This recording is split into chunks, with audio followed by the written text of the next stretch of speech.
Assalamualaikum warahmatullahi wabarakatuh. Semoga Allah merahmati kita semua.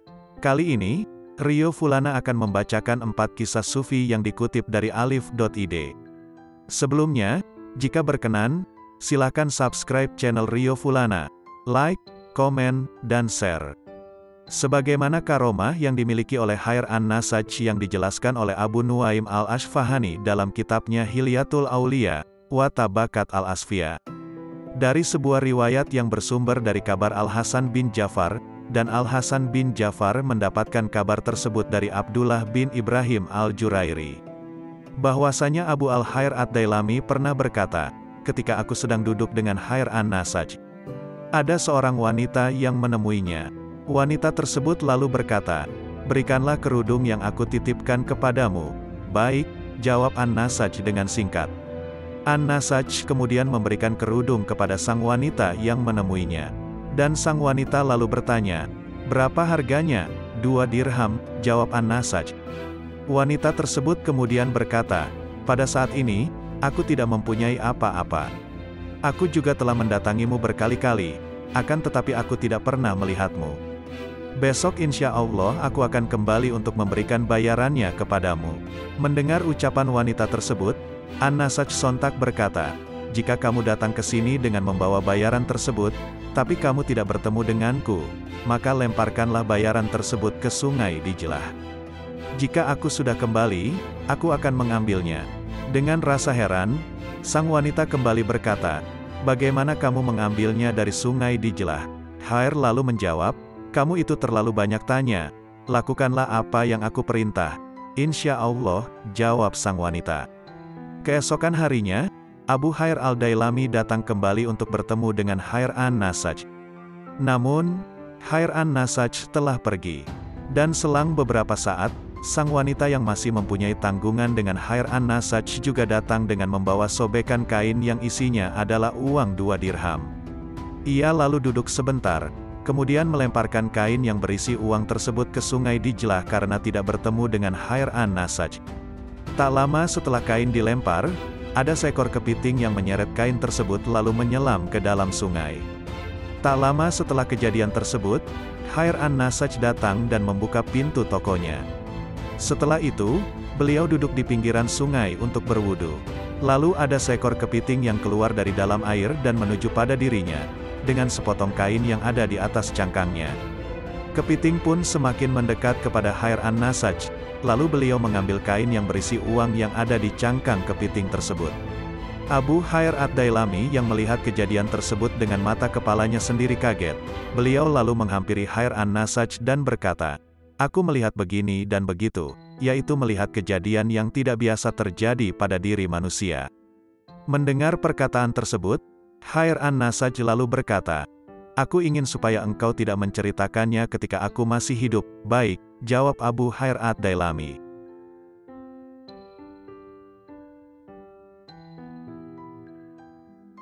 Ali al-Harakani, nama lengkapnya Ali bin Ahmad al-Harakani. Sementara itu di dalam catatan kitab Kasifu al-Mahjub namanya adalah Ali bin Ja'far.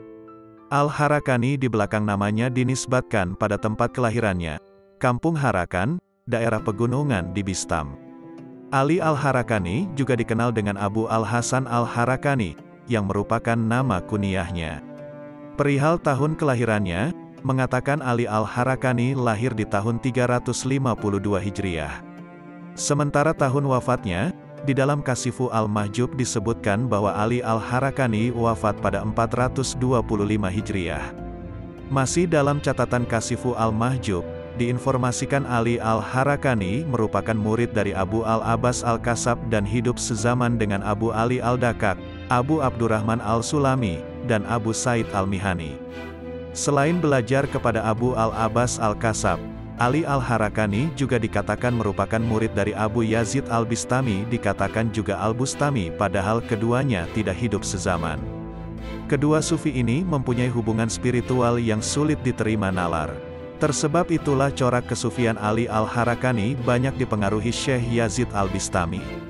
Lebih lanjut ihwal hubungan Ali Al-Harakani dengan Abu Yazid Al-Bistami ini, Fariduddin Al-Attar pernah menceritakan, bahwa Abu Yazid Al-Bistami memiliki kebiasaan setiap tahunnya menziarahi makam syuhada di Dihistan. Untuk sampai ke Dihistan Abu Yazid dan rombongannya harus melewati Harakan. Setiba di Harakan Abu Yazid berhenti seraya mengendus.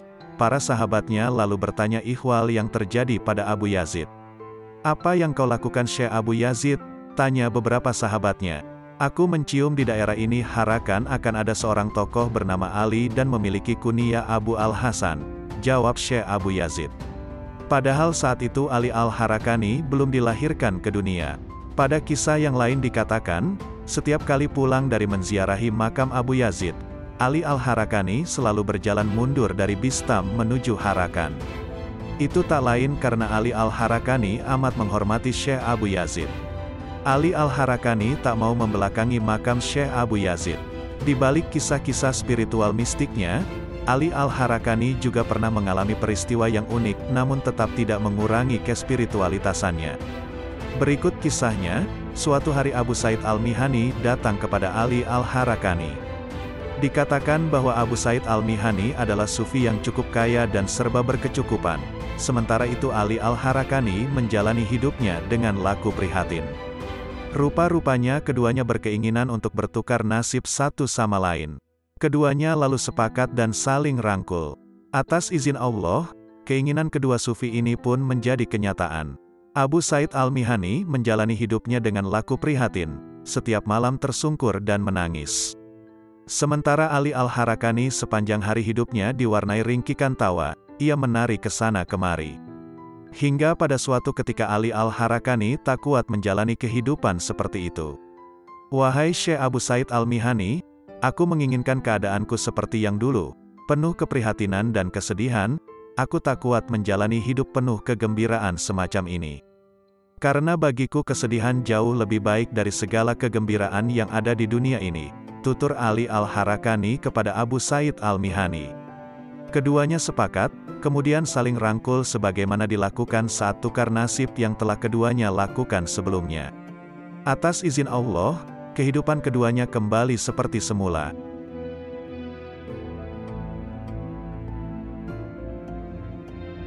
Ma'ruf Al-Karhi, catatan dalam Tazkirat Al-Auliya dan Tabakat Al-Sufiyah menginformasikan bahwa nama lengkapnya Ma'ruf bin Fairuz. Sementara itu catatan Al-Hatib Al-Baghdadi dalam Tarikh Baghdad, nama lengkapnya adalah Ma'ruf bin Fairazan. Ma'ruf Al-Karhi memiliki kunyah Abu Mahfuz, sementara itu Al-Karhi di belakang namanya dinisbatkan pada wilayah Kark, Baghdad. Tokoh sufi yang satu ini masyhur dengan kezuhudan dan laku prihatinnya. Setiap orang yang berjumpa dengan Ma'ruf Al-Karhi selalu tabarukan, minta untuk didoakan. Ma'ruf Al-Karhi lahir sekitar tahun 750-760-an Masehi atau jika dikonversikan ke Hijriyah sekitar tahun 130-140-an. Namun ihwal tahun kematiannya, Al-Hatib Al-Baghdadi dalam Tarikh Baghdad mencatat ada 3 pendapat berbeda, ada yang berpendapat 200 Hijriyah, 201 Hijriyah, dan 204 Hijriyah. Namun, yang pasti Ma'ruf Al-Karhi meninggal di sekitaran tahun 200 Hijriyah. Salah satu amalan yang rutin dikerjakan Ma'ruf Al-Karhi adalah berpuasa. Suatu ketika, menjelang Ma'ruf Al-Karhi meninggal, ia menderita sakit. Seorang laki-laki yang menjenguk Ma'ruf Al-Karhi lalu menanyakan ihwal puasa yang dijalani Ma'ruf Al-Karhi. "Wahai Syekh Ma'ruf Al-Karhi, katakan kepadaku tentang amalan puasa yang engkau jalani," tanya laki-laki itu. "Puasaku ini sebagaimana puasanya Nabi Isa alaihi salam," jawab Ma'ruf Al-Karhi. "Wahai Syekh Ma'ruf Al-Karhi, katakan kepadaku tentang amalan puasa yang engkau jalani," tanya laki-laki itu sekali lagi. "Puasaku ini sebagaimana puasanya Nabi Daud alaihi salam," jawab Ma'ruf Al-Karhi. "Wahai Syekh Ma'ruf Al-Karhi, katakan kepadaku tentang amalan puasa yang engkau jalani," Lagi-lagi lelaki itu menanyakan hal yang sama. Puasaku ini sebagaimana puasanya Nabi Muhammad Sallallahu Alaihi Wasallam, jawab Ma'ruf Al-Karhi. Lelaki yang bertanya itu sepertinya belum puas dengan jawaban Syekh Ma'ruf Al-Karhi. Ia pun kembali menanyakan pertanyaan yang sama. Wahai Syekh Ma'ruf Al-Karhi, katakan kepadaku tentang amalan puasa yang engkau jalani, tanya laki-laki itu penasaran. Aku menjadikan sepanjang hariku berpuasa, namun jika ada orang yang mengajak atau mengundangku makan, maka aku akan makan tanpa mengatakan bahwa aku sedang berpuasa, pungkas Syekh Ma'ruf Al-Karhi. Setelah mendapat jawaban itu, lelaki yang bertanya tadi lantas berhenti bertanya. Pada kisah yang lain Al-Hatib Al-Baghdadi menceritakan dalam catatannya di Tarikh Baghdad, bahwa suatu hari Ma'ruf Al-Karhi sedang dalam perjalanan dan ia pun sedang dalam keadaan berpuasa sunnah. Namun di tengah perjalanan tiba-tiba ada orang dermawan yang menyedekahkan air. Orang dermawan itu lalu berdoa, semoga yang meminum air ini mendapat rahmat dari Allah.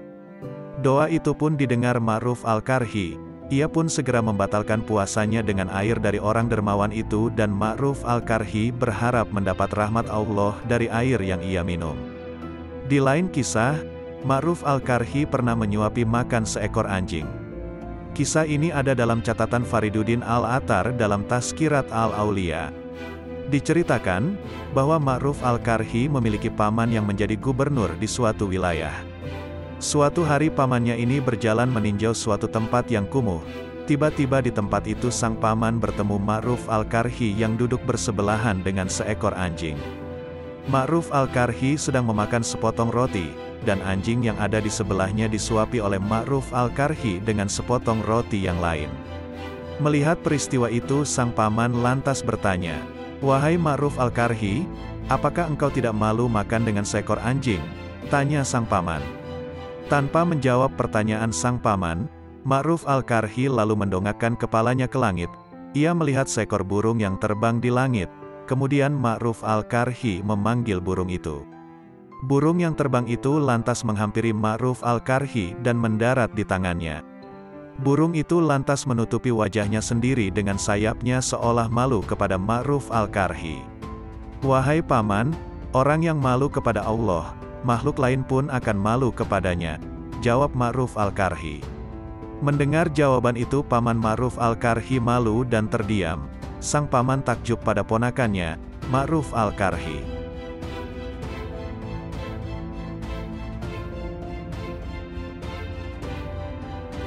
Abu Ali Al-Dakak, nama lengkapnya Hasan bin Muhammad bin Ali.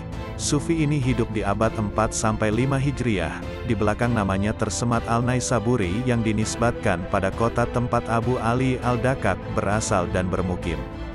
Wafat pada 405 Hijriah, ada juga pendapat yang menyebutkan bahwa Abu Ali Al-Dakak meninggal di tahun 412 Hijriah.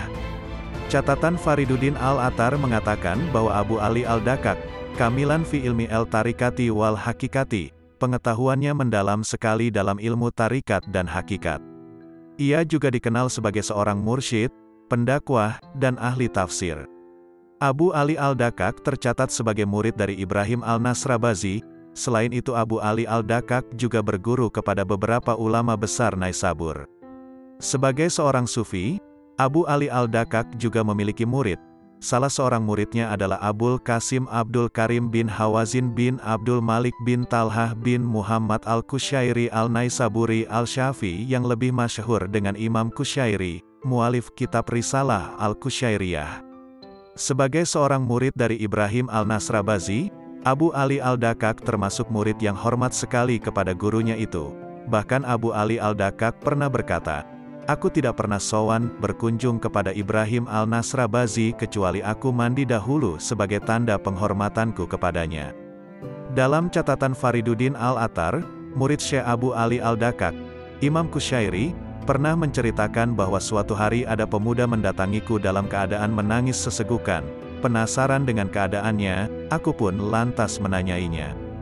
"Mengapa kau menangis?" tanya Imam Kusyairi.